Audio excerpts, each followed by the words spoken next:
Hello ನಮಸ್ಕಾರ, ನಾನು ಕೊಪ್ಪಳದಿಂದ Sharanappa ಬಾಚಲಪ್ಪ. News 18ಗೆ ಸ್ವಾಗತ. ನ್ಯೂಸ್ 18ಗೆ ಸಬ್ಸ್ಕ್ರೈಬ್ ಆಗಿ.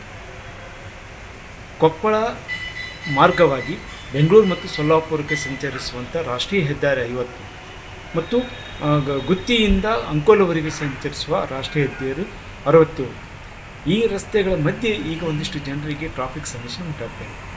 ಅದರಲ್ಲೂ ಹಿಟ್ನಾಳು ಮುಂಡ್ರಾಬಾದ್ ಬಳಿ ಸೇತುವೆ ಕಾಮಗಾರಿ ಏನಿದೆ, ಈ ಸೇತುವೆ ಕಾಮಗಾರಿಯಿಂದಾಗಿ ಇಲ್ಲಿ ಟ್ರಾಫಿಕ್ ಸಮಸ್ಯೆ ಉಂಟಾಗಿದೆ.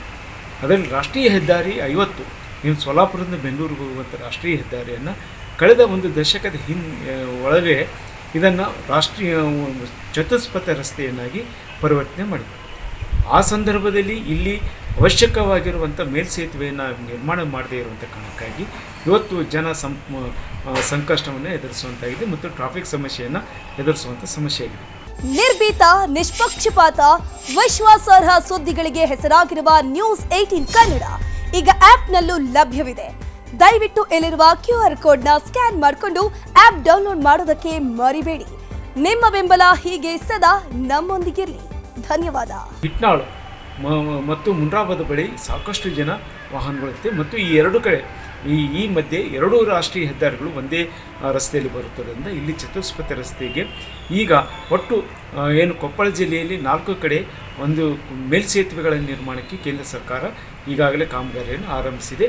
ಅದು ಟೆಂಡರ್ ಮುಗಿದು ಈಗಾಗಲೇ ಕಾಮಗಾರಿ ಆರಂಭ ಮಾಡ್ತಾ ಇರುವಂಥ ಕಾರಣಕ್ಕಾಗಿ ಅದು ಬೇಗನೆ ಮುಗಿದೇ ಇರುವಂಥ ಹಿನ್ನೆಲೆಯಲ್ಲಿ ಇವತ್ತು ಟ್ರಾಫಿಕ್ ಸಮಸ್ಯೆ ಆಗಿದೆ. ಒಟ್ಟು 119 ಕೋಟಿ ರೂಪಾಯಿಯಲ್ಲಿ ನಡೀತಾ ಇರುವಂಥ ಈ ಕಾಮಗಾರಿಗಳಲ್ಲಿ ಅದರಲ್ಲಿ ಹಿಟ್ನಾಳು ಹೋಬಳಿ ಏನು ಪಕ್ಕದಲ್ಲಿ ನಡೀತಾ ಇರುವಂಥ ರಾಷ್ಟ್ರೀಯ ಹೆದ್ದಾರಿಯ ಕಾಮಗಾರಿ ಇಲ್ಲಿ ಏನು ಈ ರಸ್ತೆಯಿಂದ ಇದು ಹುಲಿಗಿ ಮತ್ತು ಅಂಜನಾದ್ರಿಗೆ ಸಂಪರ್ಕ ಕಲಿಸುವಂಥ ರಸ್ತೆ ಇದೆ. ಇಲ್ಲಿ ಸಾಕಷ್ಟು ಸಮಸ್ಯೆ ಉಂಟಾಗ್ತಿದೆ. ಜೊತೆಗೆ ಇಲ್ಲಿ ನಿತ್ಯ ಲಕ್ಷಾಂತರ ವಾಹನಗಳು ಓಡಾಡುವಂಥ ಇದೆ. ಅದರ ಜೊತೆಗೆ ಹುಲಿಗಿಗೆ ಹೋಗುವಂಥ ಮುಂಡ್ರಾಬಾದಿಗೆ ಹೋಗುವಂಥ ರಸ್ತೆಯಲ್ಲೂ ಸಹ ಇದೇ ಸಮಸ್ಯೆ ಇದೆ. ಈ ಭಾಗಕ್ಕೆ ಬರುವಂಥ ವಾಹನ ಏನು ಚಾಲಕರು ಮತ್ತು ವಾಹನ ಸವಾರರು ದಿನದ ಸುಮಾರು ಅರ್ಧ ಗಂಟೆಗೂ ಹೆಚ್ಚು ಒಂದೊಂದು ಕಡೆ ನಿಲ್ಲುವಂಥ ಸ್ಥಿತಿ ಉಂಟಾಗಿದೆ. ಈ ಕಾರಣಕ್ಕಾಗಿ ಜನ ಅಲ್ಲಿ ಪ್ರಯಾಣಿಕರು ಒಂದಿಷ್ಟು ಅಸಮಾಧಾನ ಮತ್ತು ಆಕ್ರೋಶವನ್ನು ವ್ಯಕ್ತಪಡಿಸ್ತಾರೆ. ಈ ಕಾಮಗಾರಿಯನ್ನು ಬೇಗ ಮುಗಿಸಿರಿ ಅನ್ನೋದು ಅವ್ರ ಒತ್ತಾಯ. ಯಾಕಂತ ಹೇಳಿದರೆ ಈಗ ಒಂದು ಕಡೆ ರಾಷ್ಟ್ರೀಯ ಹೆದ್ದಾರಿಗಳ ಮುಖಾಂತರ ಬರುವಂಥ ಜನಕ್ಕೆ ಇಲ್ಲಿ ಸುಗಮವಾಗಿ ಸಂಚಾರ ಇರಬೇಕು. ಸುಗಮ ಸಂಚಾರಕ್ಕೆ ಹೋಗುವಂಥ ರಸ್ತೆ ಮಧ್ಯೆ ಈಗಿರುವಂಥ ಈ ಸಮಸ್ಯೆಯಿಂದಾಗಿ ಇವರು 1 ತಾಸು ಗಂಟಲೆ ಈ 4 ಸೇತುವೆಗಳ ಮುಖಾಂತರ ಹಾದು ಹೋಗಲಿ ಟ್ರಾಫಿಕ್ ಸಮಸ್ಯೆಯಿಂದಾಗಿ ಇಲ್ಲಿ ಕಾಯ್ದುಕೊಳ್ಳುತ್ತಿರುವುದು ಮತ್ತು ಅಸಮಾಧಾನಕ್ಕೆ ಕಾರಣವಾಗಿರುವಂಥ ಕಾರಣಕ್ಕಾಗಿ ಇದನ್ನು ಬೇಗ ಮುಗಿಸ್ರಿ ಅನ್ನುವಂಥ ಇದೆ. ಜೊತೆಗೆ ಅವರು ಹೇಳೋದು ಇದು ವಿಳಂಬ ಆಗ್ತಾ ಇದೆ ಅನ್ನುವಂಥ ಅನುಮಾನ ವ್ಯಕ್ತಪಡಿಸ್ತಾರೆ.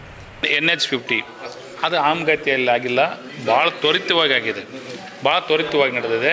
ಭಾಳ ಇನ್ನೂ ಒಂದು ತಿಂಗಳಲ್ಲಿ ಒಂದು ಬ್ರಿಡ್ಜ್ ಉದ್ಘಾಟನೆ ಆಗುತ್ತೆ, ಇನ್ನೂ 3 ತಿಂಗಳಲ್ಲಿ ಇನ್ನೊಂದು ಬ್ರಿಡ್ಜ್ ಕೂಡ ಉದ್ಘಾಟನೆ ಆಗುತ್ತೆ. ಮೊನ್ನೆ ನಾನು ಕೂಡ ನೋಡಿ ಕಾಂಟ್ರಾಕ್ಟ್ರಿಗೆ ಕೂಡ ಅದು ನಾವು ಕೂಡ ನೋಡ್ತಾ ಇದ್ದೀವಿ. ದಿನಪ್ರತಿನಿತ್ಯ ಭಾಳ ಟ್ರಾಫಿಕ್ ಜಾಮ್ ಆಗಿ ತೊಂದರೆ ಆಗ್ತಾ ಇದೆ. ಅವ್ರು ಅಷ್ಟೇ ಫಾಸ್ಟಾಗಿ ಕೂಡ ಕಾಂಟ್ರಾಕ್ಟ್ರು ಕೂಡ ಅಷ್ಟೇ ತ್ವರಿತವಾಗಿ ಮಾಡ್ತಾ ಇದ್ದಾರೆ. ಆದ್ರೆ ದೊಡ್ಡ ಕಾಮಗಾರಿ ಇರೋದ್ರಿಂದ ಸ್ವಲ್ಪ ಸಮಯ ತಗೊಳ್ತಾ ಇನ್ನೊಂದು 3-4 ತಿಂಗಳಲ್ಲಿ ಅದನ್ನ ಸಾರಿಗೆ ಸುಗಮವಾಗಿ ಇದು ಸಾರಿಗೆ ವ್ಯವಸ್ಥೆಗೆ ಅನುಕೂಲ ಮಾಡಿ ಕೊಡ್ತೀವಿ. ಅದು ಮೆತ್ತಗಲ್ಲು ಸ್ವಲ್ಪ ಕಾಮಗಾರಿ ಇವೆರಡನ್ನೂ ಮೊದಲು ಮುಗಿಸ್ಲಿಕ್ಕೆ ಹೇಳಿದ್ದೀವಿ. ಮೆತ್ತಗಲ್ಲಿ ಇಷ್ಟು ತೊಂದರೆ ಇಲ್ಲ, ಇವೆರಡು ಇಲ್ಲಿ ಭಾಳ ತೊಂದರೆ ಆಗ್ತಾ ಇದೆ. ಇವು ಮುಗಿದ ತಕ್ಷಣ ಮೆತ್ತಗಳನ್ನು ಕೂಡ ಮುಗಿಸ್ತಂಥ ಕೆಲಸವನ್ನು ಕೂಡ ಮಾಡ್ತಾ ಇದ್ವಿ. ಈ ಕುರಿತು ಕೊಪ್ಪಳದ ಸಂಸದರಾಗಿರುವಂಥ ರಾಜಶೇಖರ್ ಹಿಟ್ನಾಳ್ ಕೇಳಿದಾಗ ಇಲ್ಲ, ಈ ರೀತಿ ವಿಳಂಬ ಏನಿಲ್ಲ, ಆದರೆ ಒಂದಿಷ್ಟು ಕಾಮಗಾರಿಯಲ್ಲಿ ನಡೀತಾ ಇದೆ, ಜೊತೆಗೆ ಇದು ಟ್ರಾಫಿಕ್ ಸಮಸ್ಯೆ ಆಗಿರೋ ಸತ್ಯ. ಆದರೆ ಬೇಗನೆ ಅದರಲ್ಲಿ ಹಿಟ್ನಾಳು ಬಳಿ ನಡೀತಾ ಇರುವಂಥ ಸೇತುವೆ ಕಾಮಗಾರಿಯನ್ನು ಈ ತಿಂಗಳದೊಳಗಾಗಿ ಸಂಪೂರ್ಣಗೊಳಿಸಿ ಅಲ್ಲಿ ಸಂಚಾರಕ್ಕೆ ಮುಕ್ತಗೊಳಿಸ್ತೀವಿ. ಅದರ ನಂತರ ಮುಂಡ್ರಾಬಾದು ಜೊತೆಗೆ ಮೆತ್ತಗಲು ಬರೆಯುವಂಥ ಕಾಮಗಾರಿಯನ್ನು ಸಹ ಬೇಗ ಮುಗಿಸ್ತೀವಿ ಅನ್ನೋಂಥ ಭರವಸೆ ನೀಡಿದ್ದಾರೆ. ಈ ಭರವಸೆ ಆದಷ್ಟು ಬೇಗನೆ ಮಾಡಿದ್ದು ಇಲ್ಲಿಯ ರಾಷ್ಟ್ರೀಯ ಹೆದ್ದಾರಿಗಳಲ್ಲಿ ಹಾದು ಹೋಗುವ ಜನಕ್ಕೆ ಸುಗಮ ಸಂಚಾರಕ್ಕೆ ಅವಕಾಶ ಮಾಡಿಕೊಡುತ್ತಾ ಅನ್ನೋದನ್ನು ಕಾದು ನೋಡಬೇಕಾಗಿದೆ. ಶರಣಪ್ಪ ಬಾಚಲಪುರ್, ನ್ಯೂಸ್ 18 ಕೊಪ್ಪಳ. ನಿರ್ಭೀತ, ನಿಷ್ಪಕ್ಷಪಾತ, ವಿಶ್ವಾಸಾರ್ಹ ಸುದ್ದಿಗಳಿಗೆ ಹೆಸರಾಗಿರುವ ನ್ಯೂಸ್ 18 ಕನ್ನಡ ಈಗ ಆಪ್ನಲ್ಲೂ ಲಭ್ಯವಿದೆ. ದಯವಿಟ್ಟು ಇಲ್ಲಿರುವ QR ಕೋಡ್ನ ಸ್ಕ್ಯಾನ್ ಮಾಡಿಕೊಂಡು ಆಪ್ ಡೌನ್ಲೋಡ್ ಮಾಡೋದಕ್ಕೆ ಮರಿಬೇಡಿ. ನಿಮ್ಮ ಬೆಂಬಲ ಹೀಗೆ ಸದಾ ನಮ್ಮೊಂದಿಗಿರಲಿ. ಧನ್ಯವಾದ.